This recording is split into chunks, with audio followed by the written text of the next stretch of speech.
మనం చేసిన ప్రతి ప్రార్థన దేవుడు విని మనకు ఆన్సర్ ఇచ్చాడు అనుకో, మనం దేవుని నమ్మినట్టు. మన నమ్మకం, మన విశ్వాసం కార్యసిద్ధి కలిగించి మనకు అడిగిన వాటన్నిటికీ జవాబులు వచ్చినాయి. మనం అడిగిన వాటికి జవాబులు రాకపోగా దెబ్బ మీద దెబ్బ తగులుతున్నట్టు, ఏబు ఇంట్లో కలిగినట్టు వరుస శ్రమలు కలిగినాయి అనుకో,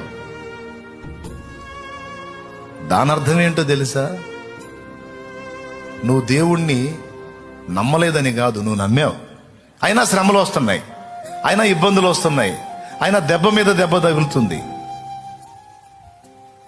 ఎందుకని? నేను దేవుణ్ణి నమ్మక ఇట్లా వస్తుందంటే, లేదు నమ్మావు. నువ్వు దేవుణ్ణి నమ్మటం సంగతి అటుంచి, ఇన్ని పరిశోధనలు నీకు వస్తున్నాయి అంటే నిన్ను దేవుడు నమ్మాడు.